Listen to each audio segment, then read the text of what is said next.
अगस्त के दिन पूरे देश में रक्षाबंधन का पर्व मनाया जाएगा और इस दिन बहन अपनी भाई की रक्षा के लिए राखी बांध के पूरे देश में रक्षाबंधन का पर्व मनाती हैं। हमारे साथ कमर मोहसिन शेख मौजूद हैं जो कि पाकिस्तान में जन्मी हैं, लेकिन पिछले 30 से अधिक सालों से प्रधानमंत्री नरेंद्र मोदी को भाई मानकर राखी बांधती आई हैं।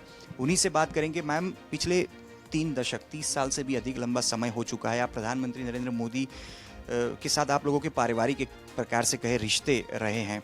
इस बार भी राखी आपने तैयार की है, क्या विशेषता इस बार की राखी में और किस तरह की तैयारी, क्योंकि पिछले कई सालों से राखी बांध रहे हैं, फिर रक्षाबंधन आ चुकी है। जी जी जी पहले तो आप सभी को मेरी तरफ से भी बहुत सारी शुभकामनाएं रक्षाबंधन की। और मेरी जो तैयारी है वो तो 1 महीने पहले से शुरू हो जाती है। मैं जो राखी है अपने हाथ से बनाती हूँ उनके लिए। उनको हाथ की बनाई हुई चीज़ें ज़्यादा पसंद आती हैं, या कोई अपने हाथ से लिखे कुछ वो उनको ज़्यादा अच्छा रहता है, क्योंकि उनके अंदर भी कहीं ना कहीं एक बहुत बड़ा कलाकार है जो ये सब चलाता है।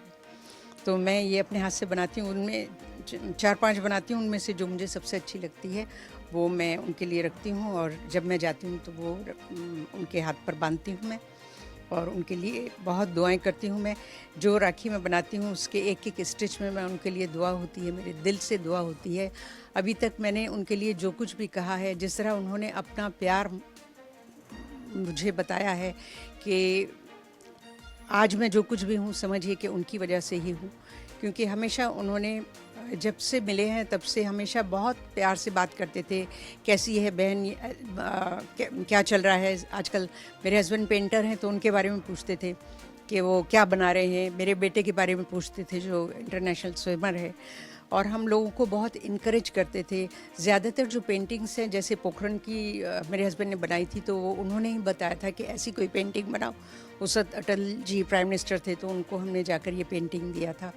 तो जब भी मिलते थे इतने प्यार से मिलते थे कि मुझे मेरे दिल इतना हो जाता था। पहली बार जब उन्होंने मुझे पूछा था कैसी है बहन, उस दिन से लेके आज तक मैं उनकी ज़बरदस्त फ़ैन भी हूँ, और उनको तब से मैं रेगुलर राखी बांधती हूँ। ये तो याद ही नहीं है कि कितनी राखी हो गई, लेकिन बहुत ज़्यादा हो गई। तकरीबन 38-39 साल हो गए हैं तब से हमारी उनसे पहचान है।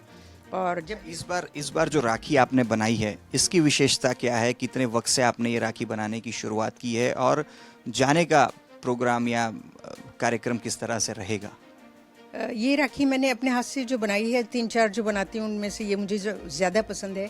तो बस यही राखी इंशाल्लाह अगर उन्होंने बुलाया, 1-2 दिन पहले ही हमको पता चलता है कि हमें जाना है, वहाँ से कॉल आता है। अगर कॉल आ गया तो मेरी खुशनसीबी होगी कि मैं उनको अपने हाथ से जाके बांधूंगी, और अगर नहीं आ पाया तो फिर मैं उनको पोस्ट कर दूँगी ये राखी। 2023 में आप खुद गए थे और राखी प्रधानमंत्री की कलाई पे आपने बांधी हुई थी, लेकिन कब से आप ये राखी बांध रहे हैं? क्योंकि 1981 के बाद से आप लगातार भारत में रह रही हैं। आपका जन्म कराची पाकिस्तान में हुआ। इसके बाद से किस तरह से प्रधानमंत्री के साथ आप संपर्क में आए? क्योंकि 81 से आप लगातार यहाँ पे पिछले हम कहे तो करीब 45-46 सालों से आप भारत में रह रहे हैं, लेकिन किस प्रकार से प्रधानमंत्री के साथ आपका संपर्क हुआ और ये रिश्ता जो है वो भाई बहन में बदल गया? जी, आपको मैंने बताया कि मेरे हस्बैंड आर्टिस्ट हैं, चित्रकार हैं। तो हम पेंटिंग के एग्जीबिशन के सिलसिले में दिल्ली जाना आना और सब जगह होता था। तो वहाँ पर जब हमारा एक एग्जीबिशन था तब हमारी मुलाकात मोदी जी से हुई थी। उस वक्त वो कार्यकर्ता थे, संघ में थे। तभी से उन्होंने पहली बार मुझे पूछा था कैसी है बहन, तो तब से उन्होंने जो प्यार से बात की थी, तो तभी से मेरा कोई वैसे सगा भाई नहीं है, बहन नहीं है, कोई नहीं है, मेरे फादर नहीं है। तो फिर तब से मेरे दिल में आया कि मैं इनको राखी बांधूं। और राखी का जो है मुझे बहुत पसंद था। जब मैं आई थी, कराची से आई थी और यहाँ पहली बार मैंने राखी देखी थी, तो मैं सबसे पूछती थी कि ये क्या है, क्या होता है। इतने अच्छे रंग बिरंगे सब दिखते थे, और हर जगह राखी ही राखी दिखती थी। तो मुझे पता लगा कि भाई को बांधते हैं, तो तब से मैं ये राखी जो है उनको बांधने लगी। और मेरे हस्बैंड का पेंटिंग का जब भी एग्जीबिशन होता था, दिल्ली में होता था, तो दिल्ली हम जब भी जाते थे तो हम उनको पेंटिंग दिखाते थे। वो बहुत पसंद करते थे मोहसिन की पेंटिंग्स। तो जब पोखरन का बनाया था तो अटल जी के पास मोदी जी ही लेकर गए थे। ये हमारी ज़िंदगी का सबसे यादगार मैं समझती हूँ वक्त है कि मोदी जी हमको अटल जी के पास लेकर गए, और पूरे हिंदुस्तान के फ्रंट पेज पर वो फ़ोटो आया था। और आज भी मेरे पास वो सब सेफ हैं कि रखे हुए हैं मैंने। उसके बाद इन्होंने टेररिज्म के ऊपर बनाए पेंटिंग्स, उसके बाद इन्होंने कारगिल वॉर पर बनाए, सभी का एग्जीबिशन दिल्ली में हुआ और हमें जब तक वो दिल्ली में रहे तब तक मुलाकात होती रही। फिर मैंने एक बार उनको वहाँ जाके जो बांधी थी राखी, तो मैंने उनसे ये कहा था कि भैया मैं आपके लिए दुआ करती हूँ कि आप गुजरात के सीएम बने। तो उन्होंने कहा अरे क्या कहती है, मुझे तो यही काम अच्छा है मेरे लिए। और इत्तेफाक की बात है कि इलेक्शन हो गए और वो सीएम बने। तब मैं पहली बार जब सीएम बने और राखी बांधने के लिए उनको गई तो मुझे कहते हैं देख तेरी दुआ कबूल हो गई। मैंने कहा जी भैया। बोले अब क्या दुआ करेगी? मैंने कहा मैं दुआ करती हूँ कि आप हिंदुस्तान के पीएम बने। और हर वक्त में सच में जब भी होता था मेरे दिल में यही ख्याल रहता था कि इतने अच्छे इंसान हैं, अगर ये हिंदुस्तान के पीएम बनेंगे तो और भी ज़्यादा सब लोग वो करेंगे।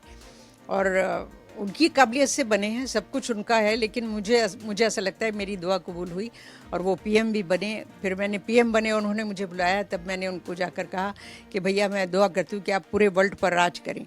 और ऐसा ही हुआ, सारे वर्ल्ड में जो है हिंदुस्तान पहचाना गया और उनके नाम से जाना गया।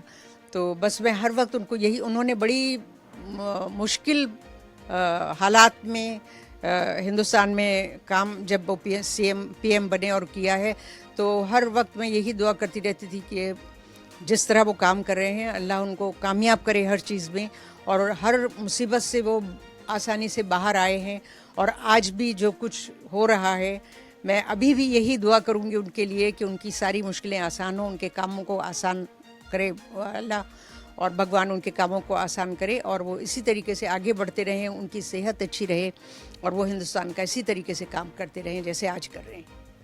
खास करके बहुत लंबा वक्त हुआ है, जब भी आप राखी बांधने जाते हो या जब भी आप उनका आपके साथ आमना सामना भी हो जाता है, क्या बातचीत होती है आप लोगों की? क्योंकि बहुत ही बिजी शेड्यूल रहता है प्रधानमंत्री जी का, उन तक पहुंचना मुश्किल होता है, लेकिन एक रक्षाबंधन का वो दिन आता है जब एक बहन अपने भाई तक पहुंच जाती है और पूरे देश में एक ये चर्चा होती है कि एक बतौर मुस्लिम महिला आप उन्हें भाई समझती हैं और प्रधानमंत्री नरेंद्र मोदी एक मुस्लिम महिला से हाथ में राखी बंधवाते हैं, लेकिन बातचीत क्या होती है आप लोगों की? सबसे ज़्यादा तो ये कि मैं अपने आप को खुशनसीब मानती हूँ कि वो सीएम बने तब भी और आज पीएम हैं तब भी, वो जब बुलाते हैं और मैं जाती हूँ तो हमेशा बहुत अच्छे से बात करते हैं। ज़्यादा टाइम तो नहीं होता है उनके पास, लेकिन फिर भी वो मेरे बेटे के बारे में पूछते हैं कि बेटा क्या कर रहा है वहाँ, क्या पढ़ाई की उसने, क्या कर रहा है, काम कर रहा है। मेरे हस्बैंड के बारे में पूछते हैं कि आपने क्या बनाया है और अब क्या बनाने वाले हैं। तो हम मतलब वो इतना पूछ लेते हैं कैसे हैं और सब पूछते हैं, बस इससे ज़्यादा और क्या चाहिए है। और उनका आशीर्वाद रहता है हमारे ऊपर, तो बस ये हमारे लिए बहुत है। इस बार जब आपकी राखी प्रधानमंत्री की कलाई तक पहुंचेगी, क्या दुआएं रहेंगी? क्योंकि आपने अभी कहा कि बतौर कार्यकर्ता थे, सीएम बने ऐसी दुआएं दी, बन गए पीएम बने ऐसी दुआएं दी, तीसरी बार पीएम बन चुके हैं, अब आगे क्या इच्छा है एक बहन की भाई के लिए? हाँ, अभी भी मेरी यही दुआ रहेगी कि सबसे ज़्यादा जो आजकल वो मुश्किलों में है, तकलीफ़ों में है, वो सब उनके लिए जल्द आसान हो जाएं और हमेशा इसी तरीके से वो हिंदुस्तान को आगे बढ़ाते रहें। और दुआ करती हूँ कि चौथी बार भी वो पीएम बने।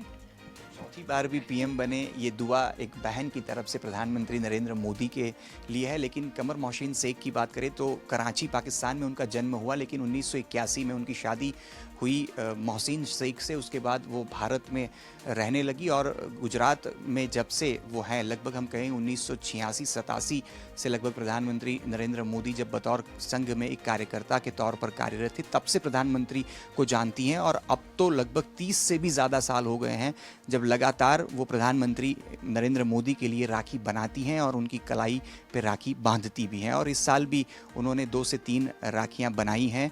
रक्षाबंधन के अगले दिन प्रोटोकॉल के मुताबिक एक कॉल उनको आता है, जिस कॉल के बाद उन्हें दिल्ली जाना होता है। और इस बार भी उनकी सारी तैयारियां हैं। उन्हें उम्मीद है कि एक फ़ोन इस बार भी आएगा और अपने भाई यानी कि प्रधानमंत्री नरेंद्र मोदी से इस साल भी उनकी मुलाकात होगी और उनकी राखी अपने हाथों से ही वो बांधेंगी।